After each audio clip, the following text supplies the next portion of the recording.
Good morning, everyone. Happy Monday, and welcome to some Stops Along the Way, episode 7, where we began a 3-episode series about my time in Romania. Some of you already know, if you tried to log on to the episode this morning, that the episode that is currently on Spotify and YouTube, the audio doesn't work. You can't hear a thing. You can see me talking, but you can't hear anything. Maybe that's good for you that you can't hear. I don't know. But I'm reshooting this first episode. I checked the audio on the other 2 episodes about Romania. It's fine. I don't know what happened. Probably user error.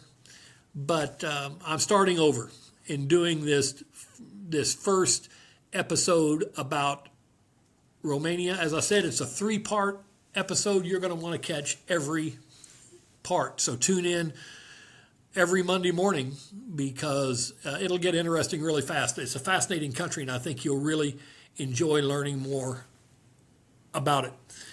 But before I get into all of that, you can probably tell by my background that something changed. Well, what changed is that I happen to be sitting right now in Kiev, Ukraine. And so if you hear something untoward, like sirens going off in the background, you'll know what is going on. Hopefully that won't occur while we're having our session here today. But I'm here doing some work and decided to go ahead and reshoot this session so that all of you will learn a little bit more about Romania. You won't have to skip an episode. So let's get into it, because I think that the place to start to unpack the time that Debbie, Daniel, and I spent in Romania is actually back in Colorado Springs, Colorado.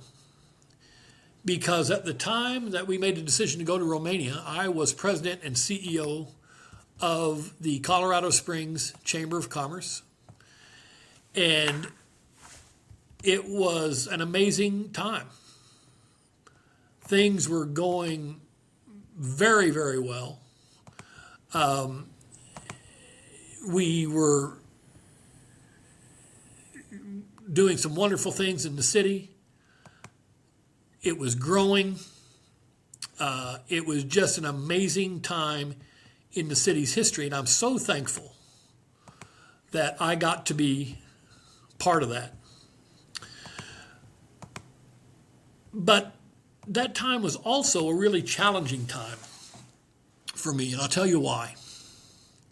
I was probably as miserable in Colorado Springs as I've been in my life outside of Bosnia and Herzegovina, and you'll hear more about that in a future episode.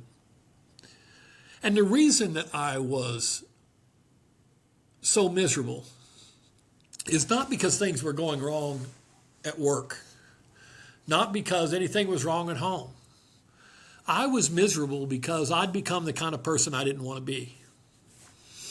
I had become filled with hubris, filled with pride, filled with a feeling that whatever we wanted to do, we could do. Because after all, we were the young guns. I was in my 30s. Most of my management team at the chamber was in their 30s. We were doing some great work. And we were patting ourselves on the back a lot. And we were facilitating changes in the city, some of which are positive and still today are helping drive growth in Colorado Springs, some of which weren't positive, but we did them anyway because we could. And I would look in the mirror during that time and I would see the kind of person that I wasn't raised to be and I didn't want to be. But during that time, the place that I was really happy, the time that I was really happy in a professional setting, was when I was doing the short-term projects overseas, many of which I've talked about before. Because there I really felt like that I was helping people and accomplishing something. You know, I made the statement in Colorado Springs during that period that really what we were doing was making rich people richer. It wasn't about economic growth anymore. It wasn't about job creation anymore. It was about something different and something I didn't like. And I was looking for a way to make a change, but I didn't really know how to do that because municipal economic development was my profession. And I thought it'd be the profession for my entire life, and that international development would be just a side hustle that I did a few times a year. But everything changed in the fall of 1999, and by December of, I'm sorry, it's 2000, not 1999. What am I saying? By fall of 2000, and by the winter of 2000, I was in Romania on the first long-term assignment. And the reason I was in Romania is this. The Center for International Private Enterprise, for which I had done several short-term assignments, some of which I've already talked about in the Czech Republic and in Slovakia, and in Montenegro, in Serbia, in Russia, had won a long-term project in Romania, an economic growth project to help rejuvenate the economy in this profoundly interesting country. And I'd done a short-term assignment there for Center for International Private Enterprise as well. And I'd already made some connections there. I liked the country very much. And so there came a day when my friend from CIPE, Center for International Private Enterprise, Andrew Wilson, called and said, "We just won this project. Would you consider going over and running it?" Being the chief of party is the term that they use for USAID-funded projects, which meant project director. It's a 3-year project. We'd like you to consider it. That changed my life because I talked to Debbie, talked to our son Daniel. We made the decision that this is what we wanted to do. They hadn't been to Romania. I had on a short-term project. But what we knew is that it was time for a change. And the fact that we were brave enough to make that decision really transformed everything in our lives as we moved into the future. So I left the Colorado Springs Chamber of Commerce and went to Romania to run that project. And I'll tell you more about our first observations in just a little while, but I thought you needed the background of why we made that decision to make this quantum pivot in not just my career, but our lives. Because Daniel was getting ready to go into his freshman year of school. As a matter of fact, he was already in his freshman year in high school. Debbie had a good job. So we walked away from a lot to do this. And it's something we look back on now and realize that it was the best thing that we ever did. And it was God opening a door that we walked through into the unknown. But it changed the rest of our lives for the better. Before I talk about our initial observations, though, of Romania, I want to talk about the country itself, because you really need to understand a little bit about the context of this country in order to connect all the dots that I'm going to try to cover a little bit later in this episode and in the episodes to come. Romania is a country at the crossroads of Eastern, Central, and Southeast Europe. It's a large country. And its history dates back to the Bronze Age. What makes Romania interesting, many things make it interesting, but one of the things that make it very interesting is the amalgamation of cultures that influenced that country. I mean, there was a whole string of different cultures and civilizations that influenced Romania. Back in the 3rd and 4th centuries, it was the Goths. And then in the 4th century, it was the Huns. And then the Gepids in the 5th and 6th century. And then the Avars in the 6th century. And then the Slavs in the 7th century. And the Magyars, the Hungarians, in the 9th century. The Tatars in the 13th century. All of them brought different languages and cultures, and it created this amalgamation of people groups that make Romania's history and its modern constitution as well, its modern configuration as well, profoundly interesting. If you've ever been to Romania, you know that it is an Orthodox country. But it wasn't always that way. In 1054, there was a series of ecclesiastical differences and theological disputes between the Greek East and the Latin West. And it caused what is known as a Great Schism. And that eventually resulted in Romania adopting Orthodoxy. In the 16th century, the Ottomans occupied several important regions of what is now Romania, including Wallachia and Transylvania. And yes, it's Transylvania, and we'll come back to that in just a little bit. The modern Romanian state was created through the unification of principalities of Moldova and Wallachia. And it was accepted as a federative structure by the great powers following the Paris Convention of 1858. And later, it was cemented by simultaneous election as having Alexandru Ioan Cuza, a unionist leader, as the elected ruler of both states. This led to a monarchy period in Romania. And King Carol I was crowned King of Romania in 1881. He died in 1914 and was succeeded by Ferdinand I. In 1916, Romania entered World War I on the side of the Entente powers, which was the Allies. Although the Romanian forces didn't perform particularly well militarily, by the end of the war, the Austrian and Russian empires had disintegrated, and the National Assembly in Transylvania and Svatul was formed. And these different regions proclaimed their union with Romania. King Ferdinand and Queen Maria were crowned sovereign of all Romanians in Alba Iulia on the 15th October 1922.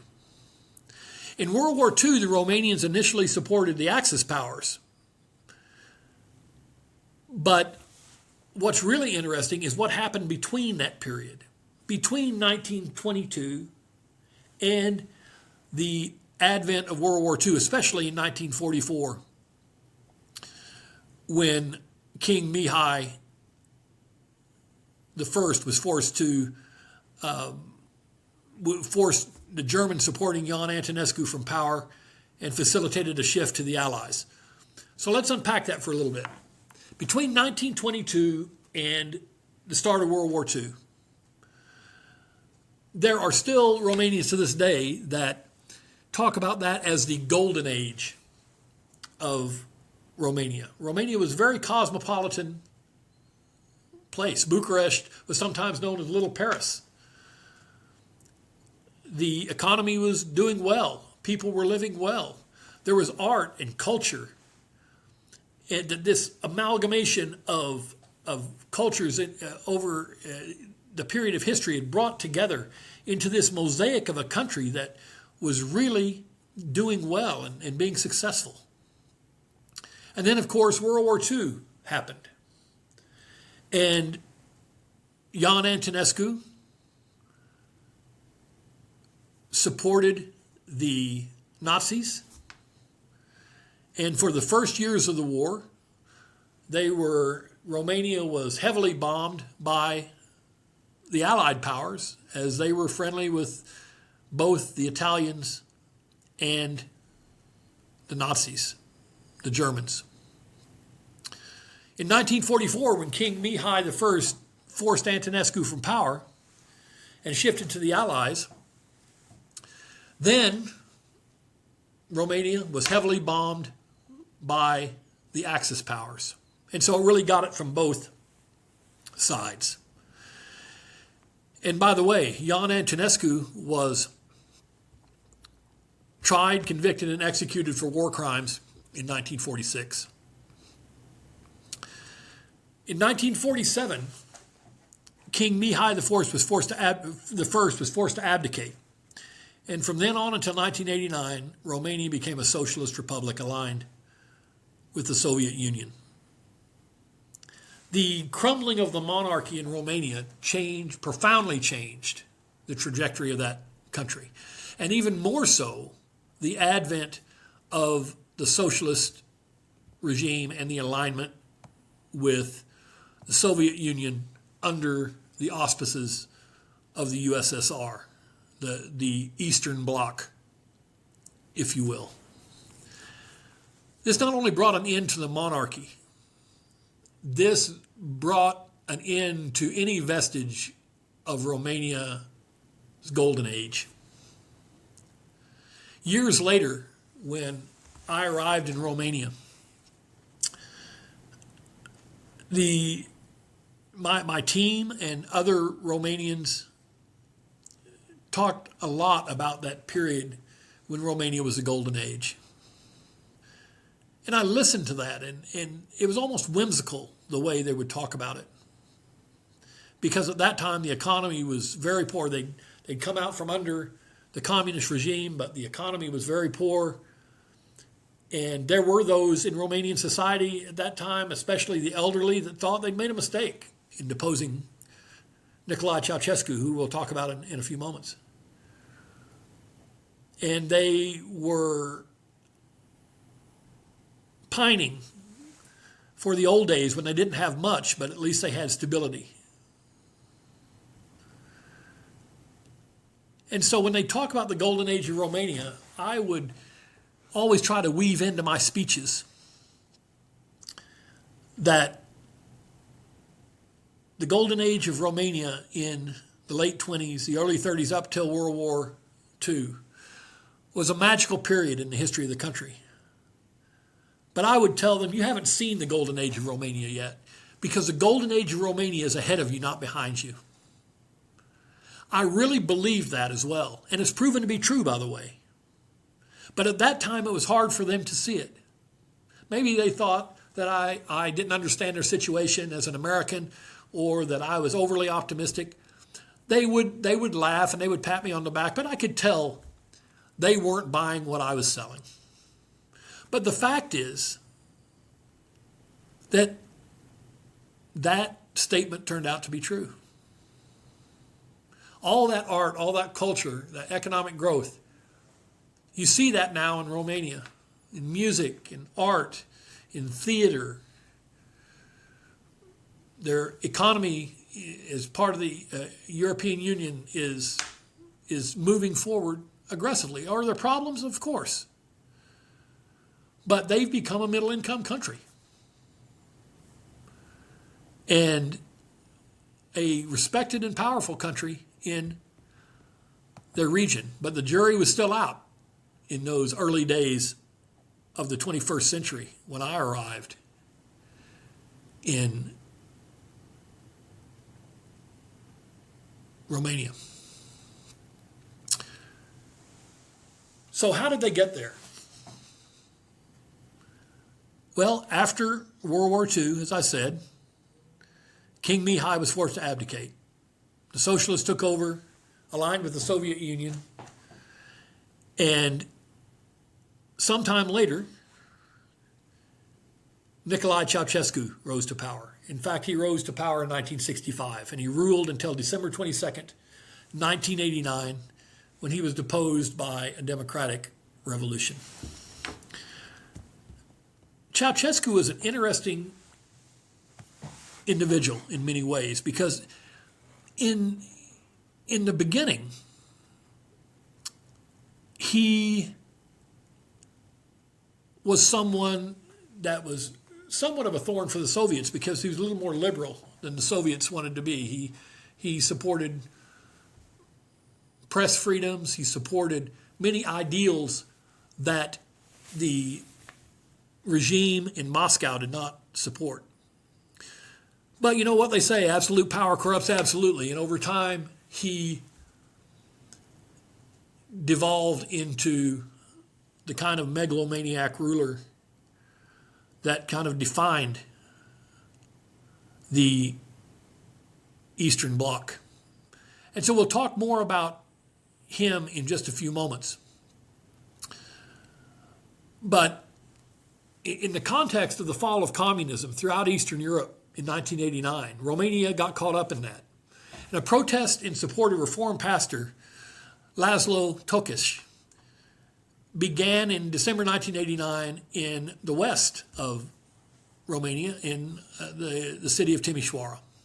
And it quickly escalated into a national uprising against the communist regime and ultimately resulted in the deposition of Nicolae Ceausescu, and he and his wife, Elena, who I'll also speak about in a moment, were executed as they tried to leave the country on the 25th of December, 1989. In 1990, the first free elections in Romania since 1937 were held, with Ion Iliescu of the National Salvation Front winning the presidency with 85% of the vote. In 1992, he was reelected in the first election after the adoption of the permanent constitution via a referendum that was held the previous year. He lost the 1996 election to Emil Constantinescu, but returned to power in 2000, and he was leading Romania at the time that my family and I arrived in the country. Of course, he, as president of the country in a parliamentary system, there's always a prime minister as well. The presidency tends to be a more ceremonial position where the prime minister is really the head of government. They had many prime ministers during the period I was there. One of the more notable was Adrian Năstase. He was prime minister of Romania from 2000 to 2004. He was actually sentenced to prison for corruption in 2012. He attempted suicide when they were going to arrest him. Was unsuccessful in committing suicide, and now he has made somewhat of a societal comeback in Romania after serving a prison sentence. Traian Băsescu was elected president in 2004 and 2009, and he served until 2014, at which point Klaus Iohannis succeeded him and was reelected in 2019, serving until 2025. During these years, several events occurred. For instance, in 2009, the country was bailed out by the International Monetary Fund as a result of the Great Recession in Europe following the 2008 global financial crisis. So that was somewhat of a low point. But on the other side of the ledger, while we were in Romania, it joined NATO. So it became part of the NATO club, if you will, the North Atlantic Treaty Organization, and therefore enjoyed all of the protections and prestige that offered.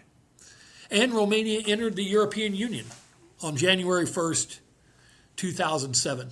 Currently, Nicolae Ordan is its seated president. So that's a little bit of an overview of Romania from ancient times until the present.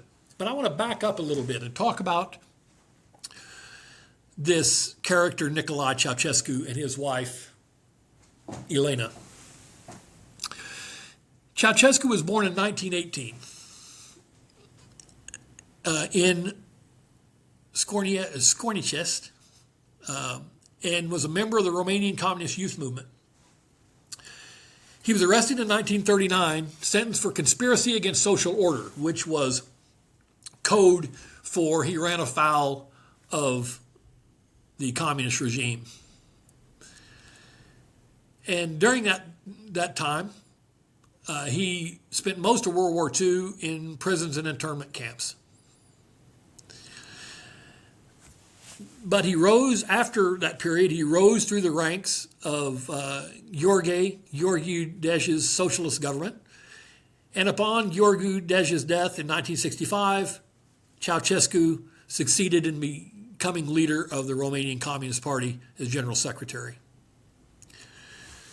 Ceausescu was, as I said before, was initially seen as a reformer and one of the rulers in the communist bloc, which with the West could at least have dialogue. He was fixated on getting Romania out of debt.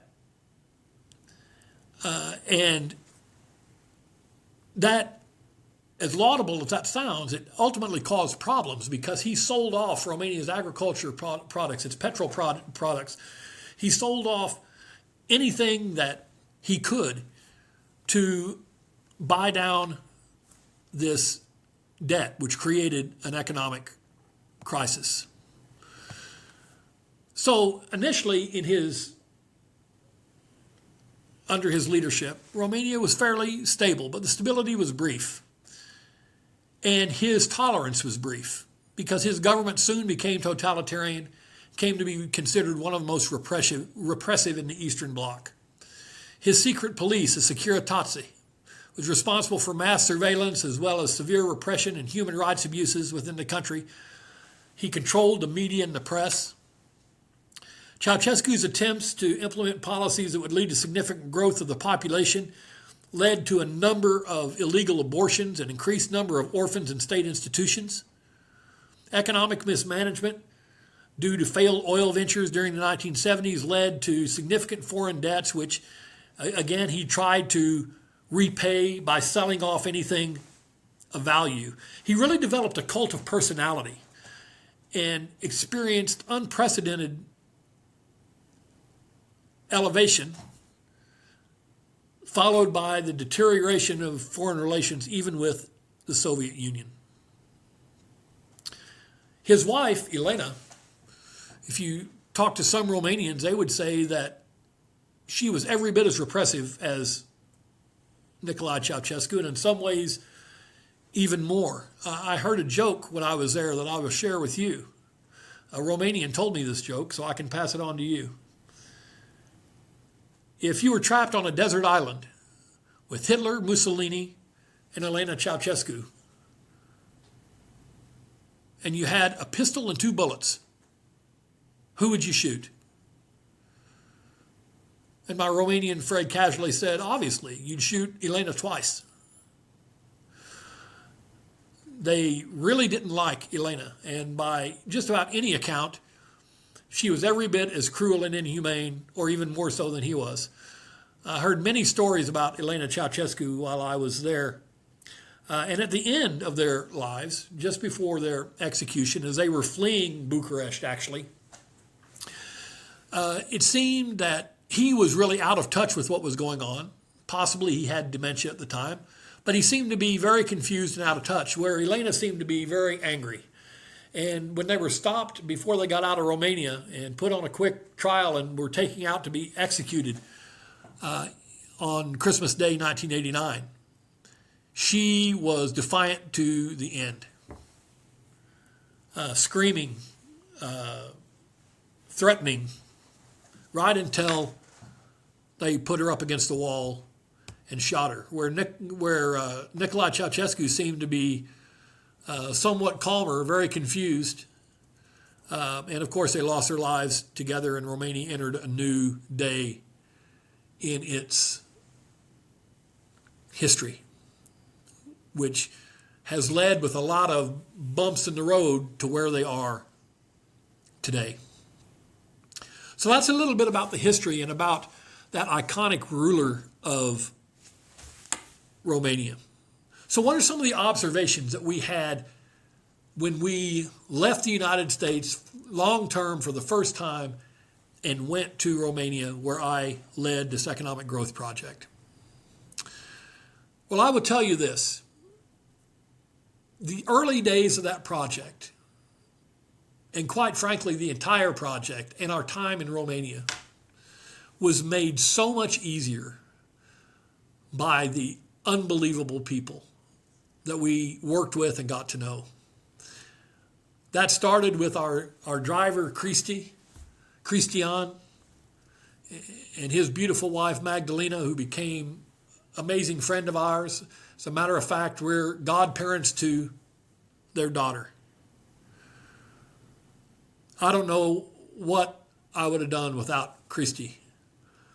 Christy was a driver for us, but Christy had been a professional footballer with one of the Army teams.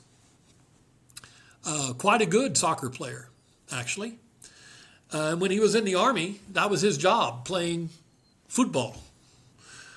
And he loved to tell the story when the protests broke out and Ceausescu was in the process of being deposed, and the protests were all over Bucharest, and the protesters had taken over the national television station, which was out near our apartment in Bucharest. The leadership of the army came to these footballers who played for the army team, gave them guns, and said, go out and defend the city. And so Christy and his friend who played football, they didn't want to defend the city. They weren't soldiers, really. They were in the army because they could play football. They were told to go out and defend the city. And so he said that, we would stand out there with our guns and look really authoritative until the officers would turn their back or leave, and then we would crawl under a truck. The last thing that we wanted to do was defend the city because, number one, we wanted Ceausescu gone as well. Number two, we weren't really soldiers. Christy was an amazing guy. He learned a lot of English by watching HBO, so you can imagine that his language was a little bit of an issue at times, and Debbie had to work with him on that, but what an amazing, amazing guy. And then I had a team there. It was a small team, but a hugely effective team. I called them C4, like the explosion, because together they were explosive. And their names all started with C. Camellia, Carmen, Christina, Corina. C4. What an amazing group of women they were and are, because they're obviously still amazing to this day. And I'll tell you a little bit more about them as we go through these sessions.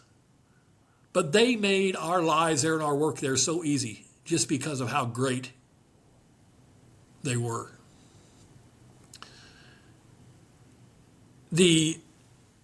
Our lives were also made easier there by just the amazing Romanian people. So giving, so hospitable, so intelligent, eager, hardworking, any superlative you want to use. And I've thought through the years that is my affection for Romania skewed by the fact that it was our first long-term assignment? Or was it really that magical? And I lean toward the second. I think it was really that magical. There was so much to like about Romania, and that remains to this day. I remember when we first went there, had a friend at that time who was doing some work with us named Jan, and he and his wife invited me, because Debbie wasn't in the country yet, outside of Bucharest to their dacha, their country house. And they started cooking food on the grill, and they made these little sausages called mici. They're made out of lamb and pork and have nice spices to them. And I love the taste of these. I ate them like crazy. They had cheese with it. Just an amazing meal, except that it wasn't the meal. That was the hors d'oeuvres. And then the meal came, more meat, and then their home brew called suica, which, I'm sorry to my Romanian friends, still tastes like kerosene to me to this day. I never developed a taste for Suica. I got several headaches because of it. Although I'm not a drinker, on the occasions when, to be culturally appropriate, we had to imbibe in the home brew Suica. It never turned out very well. But just an amazing time. And over these episodes, I'm going to talk a lot about the people that I worked with there and that we encountered there that made this a special place. We were reminded of that on September 11th, 2001, when the planes hit the World Trade Center and the Pentagon and crashed in Pennsylvania. The outpouring of the Romanians to our family during that very troublesome and hopeless time. They rallied around us. They were calling our house. They were literally, people would see, I used to wear a Romanian and American flag on my lapel, and people would see that and realize I was an American, and they would stop us in the street with tears in their eyes and say, "We're so sorry, we love America. Why would somebody attack America?" They put flowers around the city in memorial to those who lost their lives on September 11th. They reached out to us in a way that we'd never, ever forget. Just an amazing time. And of all the things that I remember in Romania, and I'll share a lot of them over these episodes, but if you go there today, there's a really iconic structure in Bucharest that you've probably seen online a lot. It's called Palatul Parlamentului, the Palace of Parliament. This was Ceausescu's dream project. He wanted to put all of the government structure under one roof, and he built this edifice to himself that even today it's not completed. This building is second only in size to the Pentagon as far as a government building. It's 3.3 million square feet. And the interesting thing about it is its chief architect, Anca Petrescu, was young, and her legacy is really tied to that building. And the building sits at the end of something called Union Boulevard, which Ceausescu designed in such a way that it would almost be like the Champs-Élysées in Paris. In fact, I'm told it's even a little bit wider than the Champs-Élysées, with big fountains leading up to this majestic and huge building. The cost of heating that building and the electricity is more than $6 million a year because of its size. The construction of Palatul Parlamentului, the Palace of Parliament, started in 1984. And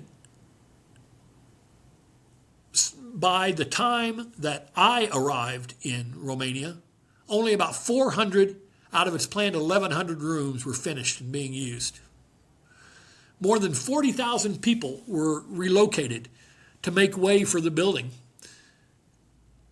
which sat on what was called then Arsenal Hill. But Ceausescu could do that because if he decided that he wanted to put something where you were just kicked out and found a different place to live. It took between 20,000 and 100,000 workers to do the construction, and a lot of that was forced labor. This led to something really interesting when I first went to Romania, and we talked a lot about being a volunteer. I talked a lot about that because I came from the economic development, the Chamber of Commerce world in the United States, and we routinely had volunteers that would donate their time to assist our efforts. The first time I made this statement in Romania, one of my team members said, probably not a term we should use here. The word volunteer doesn't mean here what it means in the United States. Because as a volunteer here, especially during the time that this building was being built, somebody showed up at your house in the middle of the night, pulled you out of your bed, or pulled you through the door in the middle of the afternoon and said, you're now a volunteer, go to work. So volunteerism was really conscripted labor. It wasn't the kind of volunteerism that we had in the United States and in Western Europe, etc. And so I avoided using that term from then on. There is I don't know if it's an urban legend or not, but there are a lot of stories about Elena Ceausescu's stamp on this building. She was very involved in its design.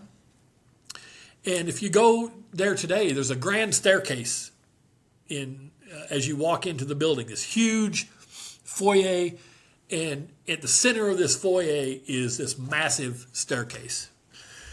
And again, it could be an urban legend, but I was told by many Romanians that there were several times when Elena would walk in, look at that staircase, not like the way it looked, said tear the whole thing down and rebuild it, redesign it. Because she could. They were all powerful. One of the first speeches I made in Bucharest was in that building, in the conference hall with this massive round table. You would have to see it to believe it. It's just unbelievable. And as someone who grew up in a town of 158 people in western Oklahoma, I had to pinch myself to think that I was standing in this building that Ceausescu so desired to build, making a speech in a room with this massive table and chandeliers and porticos where you could look out over the whole city. It was almost unbelievable to me that I would even be there. One funny thing about that building is that Ceausescu had always dreamed that when the building was done, he would step out on the huge portico that looks down Union Boulevard and all those glorious fountains with all of his adoring population below and make a spectacle of bringing to a culmination his dream. But of course, he was deposed in 1989, and he never had the chance to step out on that balcony and achieve that vision. Instead, one of the first celebrities to step onto that balcony was Michael Jackson himself in 1992. And the funny thing about it, again, maybe an urban legend, but a lot of Romanians have told me this, Michael Jackson stepped out on the balcony, waved at the adoring crowds, and said, "Hello, Budapest." Oops, it's Bucharest in Romania, Budapest in Hungary, but it was Michael Jackson. So as long as he could moonwalk, I think everybody gave him a pass. And at least it wasn't Ceausescu, right? My office in Bucharest was in an area of the city called Floresca, and it was actually very close to where Ceausescu's villa had been. It was in an area of the city where most of the communist bosses lived. So during the former regime, it was the area of town that was very cloistered at that time. There's so much that I could share to you, with you rather, about those early days in Romania. I got there in late 1999, or in late 2000 rather, sorry about that. And Debbie and Daniel arrived in January of 2001. And the day that they arrived and realized they've walked away from their whole lives. Okay, they've walked away, Daniel from his high school, Debbie from her job, to a place they'd never been. They arrived in January in terrible weather. A fog had descended on the city. I can't remember that there was snow on the ground, but certainly, it was very cold. And so they arrived, and I'd had this grand plan in my mind, even before we went to the apartment that I had leased that they'd never seen, by the way. I wanted to give them a tour of the city. Well, it was foggy. You could hardly see anything. But I was just adamant that we do this. And so Christy drove all around the city so they could see the fog. And I could see the look on their faces and just almost of disbelief. I'm not sure it was even horror as much as it was shock and disbelief. Of course, both of them very quickly came to love this country and love the people. But on that first day, I could tell it was not easy for them at all.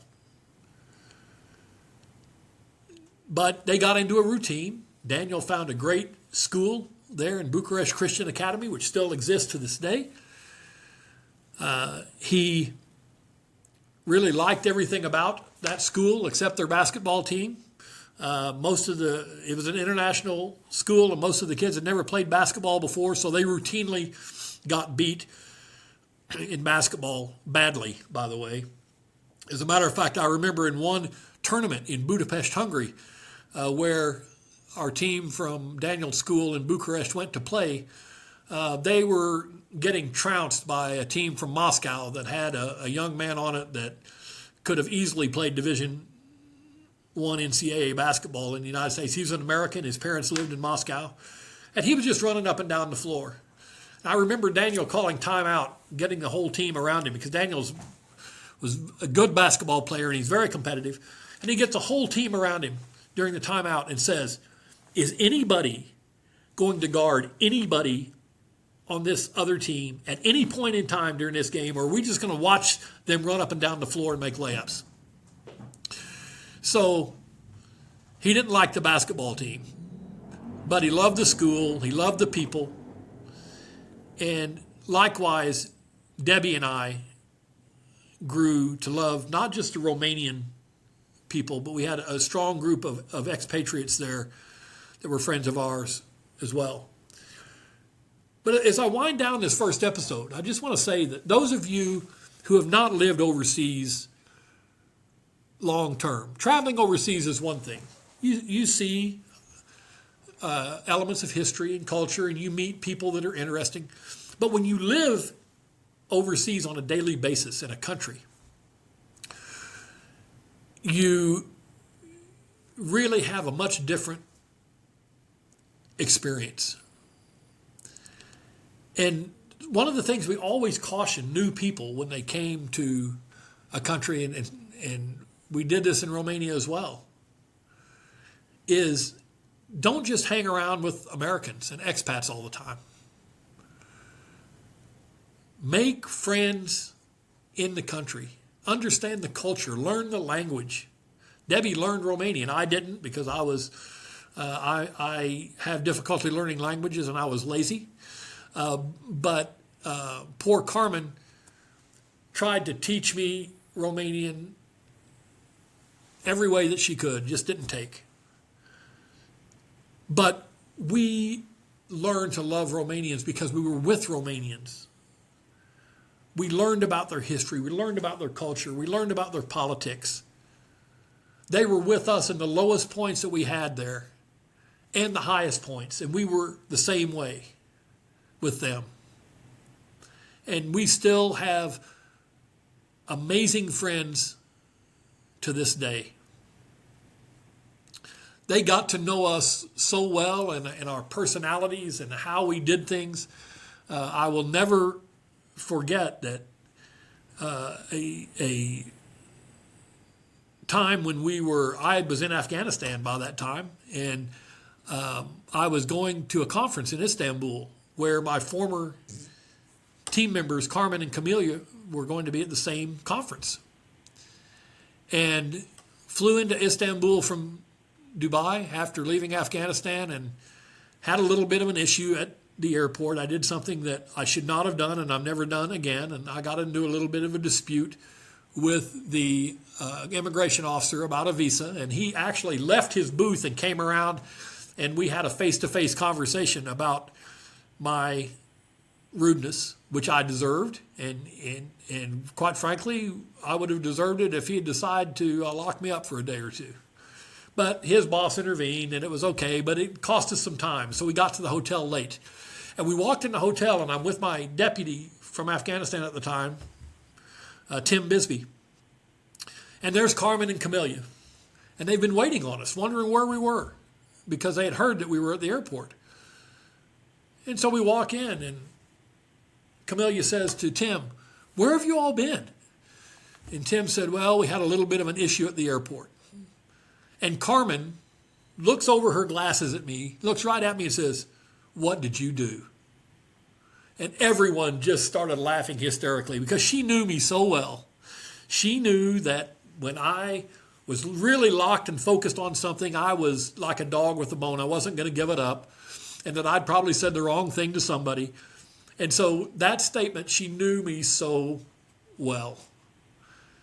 And that only happens when you get to know people at the level that we got to know Carmen, Camellia, Christina, and Corina.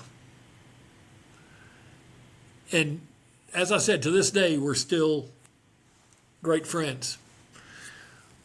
Another person that we worked with there that has become a very dear friend of Debbie's and mine, named Alina, was married to an American attorney. She was Romanian, of course. She worked with us a lot, traveled with us a lot. Just an amazing person. Despina, who worked with us on many projects, amazing.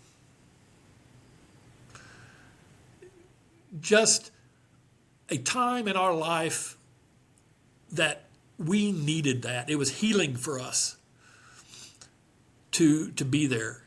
I don't think we would have stayed in the international development business if we hadn't had that kind of experience in Romania, one that was so rich and fulfilling.